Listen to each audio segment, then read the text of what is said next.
उत्तराखंड उत्तर प्रदेश के सम्मेलन काशी का संकल्प भविष्य का विकल्प में आप सभी का स्वागत है। और हमारे साथ खास मेहमान शिक्षा के क्षेत्र से लगातार जुड़े हुए हैं। लगातार कोशिश जो शिक्षा एक कहा जाता है कि हमारे आपकी नजर में व्यवसायीकरण हो रखा है, उससे लोगों को जागरूक कर रहे हैं, उनके बारे में विभाग तरीके से राय रखते हैं।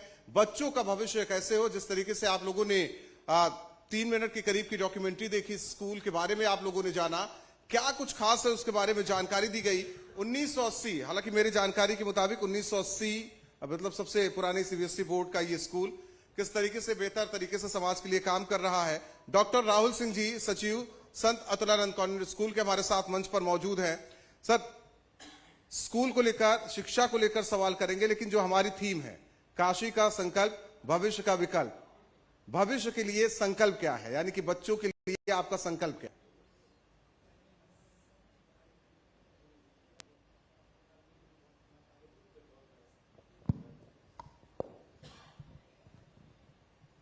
धन्यवाद राहुल जी। मैं न्यूज़ नेशन नेटवर्क को हृदय से धन्यवाद देता हूं कि मुझे ये सुअवसर दिया आपके साथ बैठने का और अपनी बात लोगों तक पहुंचाने का। संकल्प, मुझे लगता है कि हर भारतवासी का संकल्प ये होना चाहिए कि हमारा राष्ट्र समृद्ध हो। 2 तरह की समृद्धि होती है, एक कठोर समृद्धि, एक सॉफ्ट समृद्धि, जिसको हम हार्ड समृद्धि बोलते हैं। जो हमारी सेना समृद्ध हो, तोप हो, हमारे पास जहाज हो इत्यादि। सॉफ्ट समृद्धि मतलब हमारा माइंड डेवलप हो, स्किल डेवलप हमारे अंदर हो, खेल में आगे बढ़ें। जैसा कि आप देख रहे हैं इस समय 100 से ज़्यादा मेडल हमको मिल रहे हैं एशियाड, पैरा ओलंपिक्स इत्यादि में। तो सॉफ्ट समृद्धि विद्यालयों से ही आ सकती है। हम किसी बच्चे के दिमाग, जो कि छोटा होता है बच्चा, उसका सॉफ्ट ब्रेन होता है, उसके अंदर जो हम भरेंगे वही वो आगे चल के हमको देगा। अगर किसी बच्चे के मन में हमने राष्ट्रीयता भरी है तो हमें चल के आगे वो जिस भी क्षेत्र में सेवा करेगा, इंजीनियर हो, डॉक्टर हो, या पॉलिटिशियन हो, या बिजनेसमैन हो, तो सब चीज़ के लिए काम करने का एक नियम निर्धारित किया है। हर राष्ट्र का एक रूल होता है। हमारे राष्ट्र का भी एक संविधान है, एक नियम है। उस संवैधानिक कार्य करते हुए देश को आगे बढ़ाए। हमारा संकल्प यही है कि हर बच्चा राष्ट्र से प्रेम करे। आपने राष्ट्र की बात की तो शिक्षा से राष्ट्र निर्माण, लेकिन अब जो प्रचलन है वो खुद का निर्माण, अपने परिवार का निर्माण। तो ऐसे में बच्चों में ये किस तरीके से कोशिश की जाती है कि उनकी भावनाएं उस तरफ हो, क्योंकि एक संकल्प आपका ये भी है कि मानवीय मूल्य उसको ज्यादा रखा जाए शिक्षा के दौरान, और लोगों को ये बताया जाए कि एक शिक्षित व्यक्ति किस तरीके से समाज को शिक्षित कर सकता है। ये एक पुरानी कहावत है, लेकिन अब वो बदल गई है। अच्छा प्रश्न किया आपने।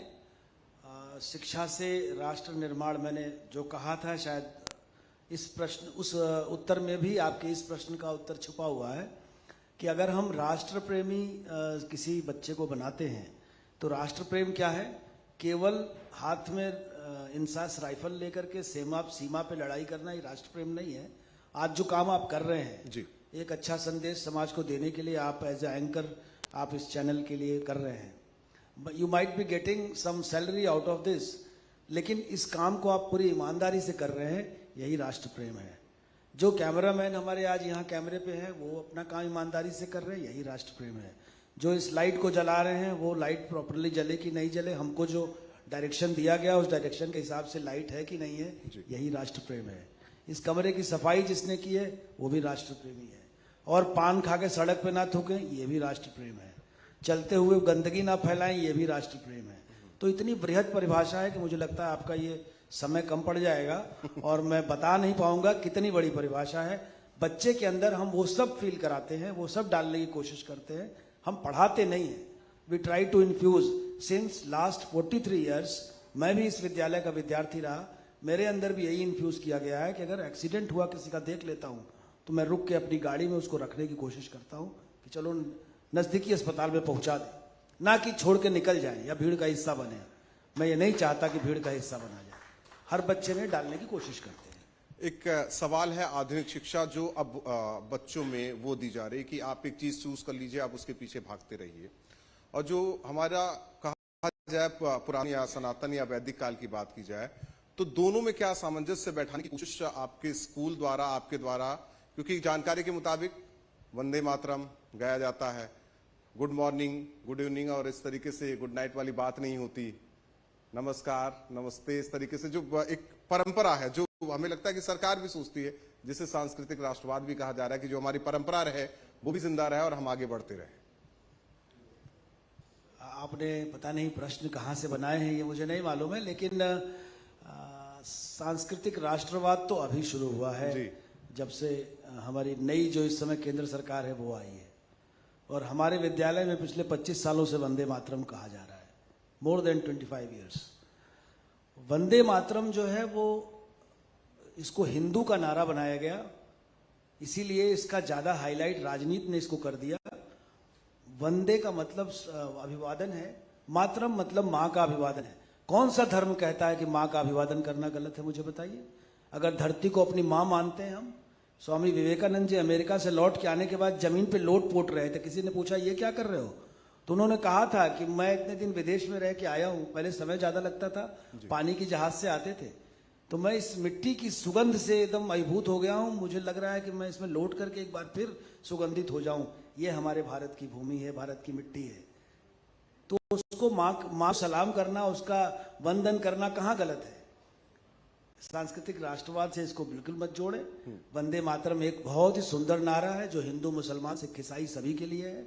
मुझे लगता है अगर एक राष्ट्र बनाना है, काशी से केरल से कन्याकुमारी तक एक राष्ट्र बनाना है, तो हमको वंदे मातरम ही कहना होगा, नहीं तो कहीं वड़क्कम होगा, कहीं सत श्री अकाल पाजी होगा, कहीं नमस्ते होगा, कहीं जय श्री राम होगा, और जय श्री राम हमेशा विवादित नारा रहा है। इसीलिए मैंने वंदे मातरम को चुना है, और आपके चैनल के माध्यम से हर देशवासी से आग्रह करता हूं कि वंदे मातरम, भारतवासी जहां जाए वंदे मातरम बोले। स्कूल में खेल को लेकर क्या कर रहे हैं? जो आपने जिक्र किया कि आज हमारा राष्ट्र आगे बढ़ रहा है, खेल में जो प्रतिस्पर्धा है वो बढ़ रही है, नए नए खिलाड़ी आ रहे हैं, स्कूल में जो ये एक्टिविटी है खेल वाली, उसे लेकर क्या कुछ बच्चों को प्रोत्साहित कर रहे हैं कि किस खेल के लिए वो आगे निकले, और परिजनों को भी समझाना इसमें बेहद महत्वपूर्ण होता है। हाँ, हमारे देश में खेल की स्थिति खराब होने का कारण है, इसके पहले खेल के संकुल तो बनाए गए, क्रिकेट के अलावा किसी और, हॉकी ने अच्छा परफॉर्म किया और क्रिकेट के अलावा किसी खेल पे जोर नहीं दिया गया। माल न्यूट्रिशन का शिकार हमारे खिलाड़ी होते थे, इसलिए कि उसका पैसा खेल अधिकारी खा जाते थे। जो पैसा मिलता था बजट ओलंपिक्स में बच्चे को भेजने के लिए, जो न्यूट्रिशन चाहिए, उस पैसे को अधिकारी खा जाते थे। आज वो स्थिति कम हुई है। हमारे प्रधानमंत्री खुद इस पे ध्यान दे रहे हैं कि हमारे जो फूड मिल रहा है खिलाड़ियों को वो न्यूट्रिशियस है कि नहीं है। दूसरा, खेल को नौकरी से जोड़ दिया गया, खेल जुनून नहीं रह गया था, अब खेल जुनून हो चुका है। आप खेलेंगे तो खेलेंगे, ना कि खेल के नौकरी पाएंगे। मुझे लगता है खिलाड़ियों के लिए पेंशन शुरू कर देनी चाहिए, केवल खेले, वो ये ना सोचे कि मुझे रेलवे में रिजर्वेशन भी करना है और खेलना भी है। दोनों काम एक साथ होगा तो ना खेल पाएगा ना रिजर्वेशन कर पाएगा। जैसा कि आप जानते हैं अक्सर खिलाड़ियों को आश्रित उसमें दिया जाता है, कोटे में। हमने अपने विद्यालय में खेल की स्कॉलरशिप शुरू कर दी है, लेकिन इनडिसिप्लिन बच्चों को जो खेल के नाम पर केवल एडमिशन ले लेते हैं, कुछ खेलते हैं थोड़ा बहुत, इसके बाद एडमिशन ले करके और वो स्कूल में इनडिसिप्लिन पैदा करते हैं, ऐसे लोगों को हम प्रोत्साहित नहीं करते। केवल अच्छा है खेलने में, अगर हमारे सेलेक्टर ने कह दिया कि हाँ he can go ahead, she can go beyond this up to central national level, तो हम उस बच्चे को प्रमोट करते हैं, उनको निःशुल्क पढ़ाते हैं। ऐसे 50 बच्चे हमारे यहाँ शिक्षा ले रहे हैं। इंडोर आउटडोर हर तरह की खेल की व्यवस्था हमने विद्यालय में कर रखी है। पढ़ाई का बोझ बच्चों पर अभिभावक वो बोझ डालते हैं, कहा जाता है स्कूल वाले वो बोझ डालते हैं, कई मीम्स भी बनते हैं कि फीस, कपड़े, कॉपी किताब, स्कूल शिक्षा कहाँ, शिक्षा आप बाहर से लीजिए। ये कोचिंग और ट्यूशन वाली जो परंपरा चली आ रही है, इसे किस तरीके से देखते हैं कि एक बच्चा स्कूल पहुंचे, वहां उसको प्रॉपर पूरी शिक्षा मिले?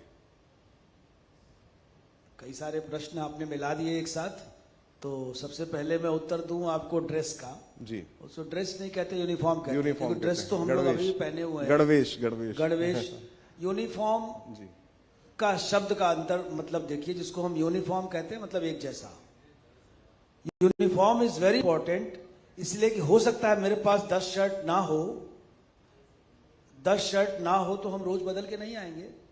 और लड़कों में तो कम देखा गया है, लेकिन लड़कियों में ये देखा गया है कि अरे ये तो वही वाली फ्रॉक है जो तुम कल पहनी थी, ये तो वही वाली साड़ी है जो तुम कल पहनी थी। मैं अपनी माँ को जानता हूँ कि मेरी माँ 20 साल पहले वाली साड़ी भी अगर मेरी श्रीमती जी पहनेंगी तो पहचान लेती है, ये तो तुम 1995 में पहनी थी। तो ऐसे में आप क्या करेंगे बताइए। थोड़ा मैं मतलब सब्जेक्ट से हट रहा हूँ, लेकिन ये भी जरूरी है क्योंकि मुस्कुराहट आपके चेहरे पे नहीं रहेगी तो फायदा क्या है। सब कुछ तो हो हंसने के लिए ही रहा है ना। तो ये जरूरी है यूनिफॉर्म, एक कपड़ा हो हर, चाहे वो विद्यार्थी के लिए हो या हमारे संस्था में काम करने वाले। मुझे लगता है हर बड़े संस्थान ने ये कर दिया है, यूनिफॉर्म डिसाइड कर दीजिए ताकि किसी को ये ना रहे कि नहीं हम अपने मन से। हाँ, अब यूनिफॉर्म पे कमीशन खाने वाली बात है कि देखिए इसमें गलती केवल विद्यालयों की नहीं है जी, इसमें गलती यूनिफॉर्म के सप्लायर की भी है, जो आता है और कहता है कि आप बच्चों को 500 में बेचिए, हम आपको 300 में देंगे। अब बताइए इस आर्थिक युग में जो हमास और इजराइल के बीच में लड़ाई हो रही है वो भी पैसे के लिए ही हो रही है। अमेरिका अपने हथियार की सप्लाई करना चाहता है, इसलिए दोनों को लड़ा रहा है। सारा कुछ पैसे के लिए ही हो रहा है, तो कौन मना करेगा भैया। 200 रुपये कमीशन मिल रहा है बिना कुछ किए धरे, तो चलिए कर लेते हैं। ऐसे छोटे विद्यालयों को आकर्षित करते हैं, ये गलत है। अगर ऐसा करते हैं तो गलत है ड्रेस के मामले में। और क्या प्रश्न था आपका बताइए। कई प्रश्न आपने पूछे थे। जिस तरीके से पढ़ाई का बोझ बच्चों पर, पढ़ाई का बोझ जब आप बोझ समझेंगे तब होगा। बोझ नहीं होती, जिनको पढ़ने का मन करता है वो पढ़ते हैं बच्चे। स्कूल जबरदस्ती क्रेडिट लेते हैं कि हमने ये कर दिया, मेरा रिजल्ट 100% है, मेरे यहाँ से इतने सिलेक्शन हुए उतने सिलेक्शन हुए। अभिभावक भी सीना ठोक के कहते हैं कि हमारा लड़का वहां पहुंच गया। लेकिन बच्चा जो पढ़ने वाला होता है पढ़ाया उसी को जा सकता है। पढ़ाई को बोझ की तरह ना ले। मुझे लगता है कि अभिभावक जो अपनी इच्छाएं थोपते हैं उनको नहीं थोपना चाहिए। विद्यालय अपना मेरिट बनाने के लिए कि मेरे यहाँ से इतने बच्चे सिलेक्ट हुए, वही बच्चों को प्रेशराइज करते हैं, उनको भी नहीं करना चाहिए। नदी जब बहती है, जब निकलती है तो उसकी एक धार बन जाती है। नदी की धार आपको पसंद है या आपको नहर बना के सिंचाई करना पसंद है? उसको नदी बने रहने दीजिए, नहर मत बनाइए। जब आप अपने हिसाब से मोड़ेंगे तो नहर बन जाएगा, और नहर अप्राकृतिक होता है, प्राकृतिक नदी होती है। जाने दीजिए, समुद्र में मिलेगा, बह के जाएगा, जहां बच्चा जाना होगा जाएगा। बस बाढ़ ना आने पाए इतना ध्यान रखिए। मेरा मकसद ये इस मंच के जरिए कि जागरूक हो, अभिभावकों तक बात पहुंचे, उन स्कूलों तक भी बात पहुंचे, टीचर्स के लिए भी ये बात बेहद जरूरी है। लेकिन उसमें एक चीज ये भी थी, शिक्षा का व्यवसायीकरण। ये लगातार कहा जाता है शिक्षा का व्यवसायीकरण, समाज पर इसका क्या असर। और एक चीज इसमें ये भी जोड़ना चाहते हैं कि हमारे और आपके टाइम गुरु शिष्य की एक परंपरा थी, और उसमें भी बाकायदा परिवारजनों को गुरु जानते थे, वो जाकर मिलते थे, सारी बात बताते थे कि आपका बच्चा कैसे। अब नया सिस्टम क्या आ गया, पीटीएम। तैयार होके इधर से भी जाएंगे, तैयार होके उधर से भी बैठेंगे, रिपोर्ट कार्ड पेश किया जाएगा, नहीं आपका बच्चा इसमें कमजोर ये। तो एक ये भी दबाव बच्चों पर बनता है कि आज पीटीएम में क्या होगा। लेकिन पहले हम लोग देखते थे अगर गुरुजी घर में आ गए तो मतलब आज शामत आने वाली है। हो सकता है कि गुरुजी प्रशंसा करके गए भी हो कि नहीं बच्चा अच्छा कर रहा है। राहुल, आपसे मैं तो सीनियर ही हूँ जी, तो और पुराने पद्धति में पढ़े हैं। अगर मैं मार खाया हूँ कहीं तो अपने इसी विद्यालय का मैं भी विद्यार्थी रहा जिसकी हम बात कर रहे हैं, संत अतुलानंद कॉन्वेंट स्कूल। और मार केवल इसी विद्यालय में खाया हूँ, खूब कायदे से पिटा हूँ। 40 में 4 नंबर आ गया था इसलिए पिटे थे, पिताजी से पिटे और विद्यालय में शिक्षक से पिटे। लेकिन वो शिक्षक आज भी मेरा आदर्श है। अगर मुझे गणित आने लगी तो शायद उसी मार की वजह से आने लगी। ये हमारे ऊपर, सोच के ऊपर है कि नहीं हमारी दिशा किसने बदली। जी, मैंने ऐसे विद्यार्थियों को दिशा बदलते देखा है जो सबसे नोटोरियस विद्यार्थी होते थे। उनको मैंने लज्जित किया कि तुम्हारे पिताजी इतने सम्मानित और तुम मेरे सामने खड़े हो इनडिसिप्लिन के लिए, शर्म नहीं आ रही है तुमको? उसकी आंख से 2 बूंद आंसू गिरे और पहले अटेम्प्ट में आईटी में सिलेक्ट हो गया हो। ऐसे विद्यार्थियों को हमने जीवन बदलते देखा है अपने जीवन में। तो गुरु और शिष्य की परंपरा अगर आपको देखनी है और कोएड अंग्रेजी माध्यम के सीबीएसई स्कूल में देखनी है तो मैं आप पूरी टीम न्यूज नेशन को आमंत्रित करता हूं कि एक बार हमारे विद्यालय में आप आ जाइए। आपको खुद ही वो जीवित परंपरा जीवित रूप में देखने को मिल जाएगी, कहीं जाने की आवश्यकता नहीं है। आज इस समय हमारा एक विद्यार्थी डीसीपी मुंबई है, वो हमारे विद्यालय में आता है, मेरा पैर नहीं छूता क्योंकि मैं स्कूल का मैनेजर हूँ। और मैनेजर मतलब the person who is managing all infra and intellectual property of the school. लेकिन वो अपने गुरु का पैर छूता है, जो हमारे फिजिक्स के एचओडी हैं मिश्रा जी। आप उनको देखेंगे तो आपको ऐसा लगेगा कि शायद कोई स्कूल का चपरासी जा रहा है। वो कभी अपने ड्रेस पे ध्यान नहीं देते, यूनिफॉर्म पे ध्यान नहीं देते, लेकिन शिक्षा के मामले में उनका कोई सानी नहीं है। आज उनका पैर छूता, मेरा नहीं छूता, मुझे बुरा भी नहीं लगता, क्योंकि वो उनको गुरु मानता है। मुझे मानता है कि ये स्कूल जिसमें पढ़ा हूं उसके मैनेजर है ये, वो गुरु शिष्य परंपरा कायम है। रही बात गुरु के गुरुत्व की, गुरु शब्द ही बना है गुरुत्वाकर्षण से।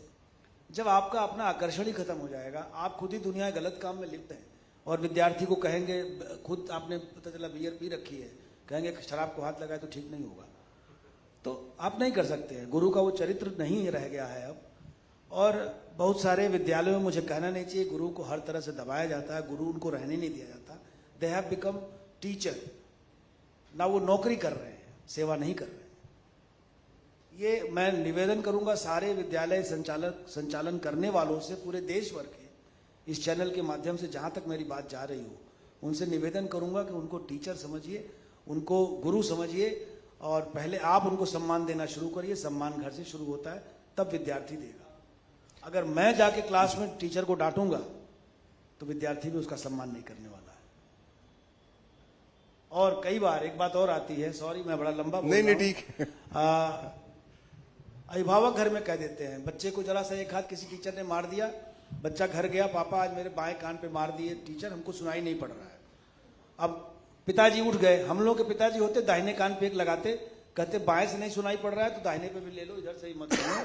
लेकिन अब के पिताजी जो है तुरंत FIR करने जाते हैं और तुरंत चल देते हैं लड़ने के लिए।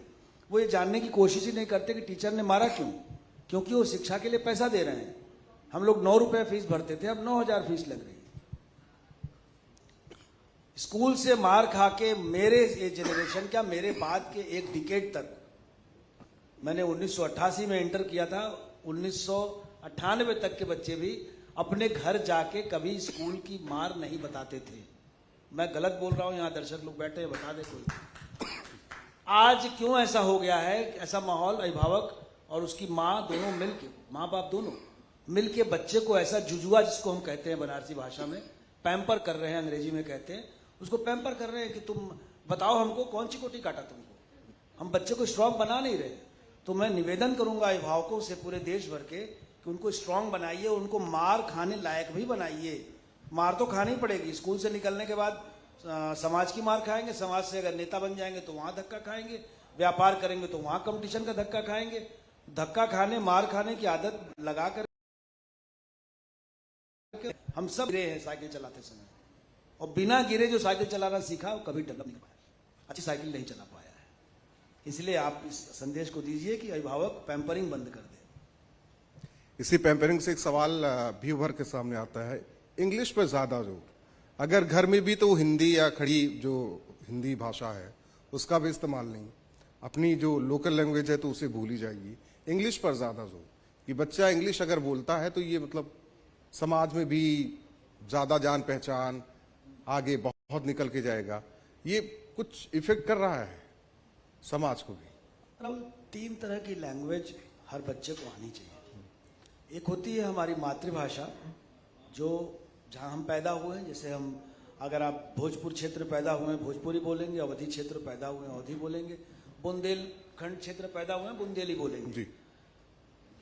और दूसरी होती है कनेक्ट लैंग्वेज, तीसरी होती है career language. Connect language is Hindi, जो हमारी हिंदी है, इस देश यहाँ पे हिंदी है।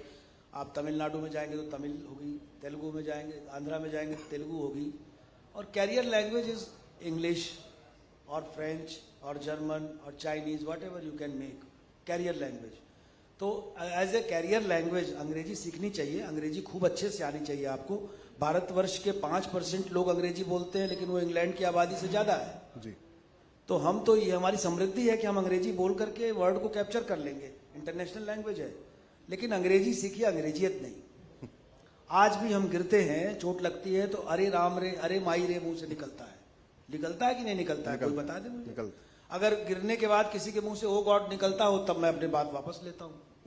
वो अंग्रेज के मुंह से निकलेगा, भारतीय के मुंह से नहीं निकलेगा। अगर सच्चा भारतीय होगा तो उसके मुंह से अरे माई रे, अरे राम रे, इसका जो भी लॉर्ड होगा उसके नाम सामने आता है। तो मुझे लगता है कि विद्यालयों को अंग्रेजी सिखानी चाहिए, अंग्रेजियत नहीं। अच्छे से बोलिए, अच्छे से समझिए, और माता पिता का सम्मान, अपने इष्ट की पूजा, अपने गांव के लोगों की, बुजुर्गों की पूजा, जिसको गांव के लोग बदबू करने लगे, इसके मतलब उसकी शिक्षा अधूरी है। नाना बाबा आए, गांव के लोग आए, देहाती आ गया, इसका कपड़ा गंदा है, बदबू कर रहा है, कैसे तो महकते हैं बाबा। तो ऐसे बच्चे का लालन पाश जो भी कर रहा है, लालन पालन, वो गलत दिशा में जा रहा है। अंग्रेजी सिखाइए, अंग्रेजियत नहीं। फिर कहूंगा मैं यही, मैं अपने विद्यालय में बच्चों को यही कहता हूं। और I am proud to tell you that my students have secured first position in all spell bee competitions since it started in Varanasi region. और आज भी आप ले आइए, अगर हमारे विद्यालय की बच्ची जो हेड गर्ल है इफ्रा सानिया, अगर उससे अच्छी अंग्रेजी कोई बोल देगा तो मैं अपने विद्यालय बंद करने को तैयार हूं। आप पूरे बनारस के जितने विद्यालय हैं पूर्वांचल के, सबको आप ले आइए, या एज ए एंकर आप बैठा दीजिए अपनी जगह पर जी। पर वो लड़की वैसे तो धर्म से मुसलमान है, बहुत ही दकियानूसी परिवार है उसका, उसके फादर उसको बहुत वो करते हैं, तुम ऐसे जाओ वैसे जाओ, लेकिन वो लड़की जो है पढ़ने में अच्छी है, उसकी माँ का सपोर्ट है, माँ उसको पढ़ाना चाहती है, और मैं उसको गोद ले लिया हूँ एज ए फादर। मैंने कहा बेटा मैं तुम्हारा बाप हूँ, तुमको अभी तकलीफ हो तो बताना मुझे, तुम्हारे घर आऊंगा तुम्हारे पिता से लड़ने अगर कभी प्रॉब्लम हुई तो। और मैं हर बच्चे के घर जाके उनके पिता से, माता से लड़ने को तैयार हूँ। 12,000 बच्चे हमारे यहाँ पढ़ रहे हैं, मैं हर बच्चे के माता पिता से लड़ने को अकेले तैयार हूं। शिक्षा में उनकी रुकावट नहीं आनी चाहिए, चाहे जैसे। सवाल तो कई है, लेकिन वक्त की कमी है। जाहिर तौर पर जिस तरीके से लगातार संत अतुलानंद कॉन्वेंट स्कूल शिक्षा की अलग जगा रहा है, और आप भी शिक्षा की अलग जगा रहे हैं, और बेबाकी से अपनी बात भी रखते हैं कि जो आज का सिस्टम जिस तरीके से चलाया जा रहा है उस पर आप बेबाकी से राय रख रहे हैं। बहुत बहुत धन्यवाद हमारे साथ हमारे इस सम्मेलन में जुड़ने के लिए, मंच पर आने के लिए। जाहिर तौर पर आगे बढ़ता रहे संत अतुलानंद कॉन्वेंट स्कूल, और आप अपने संकल्प के साथ भविष्य, आने वाला जो भविष्य है वाराणसी का और देश का, उसे आप आगे बढ़ाते रहें। बहुत बहुत धन्यवाद डॉक्टर राहुल सिंह जी हमारे साथ इस मंच पर आने के लिए। Thank you so much.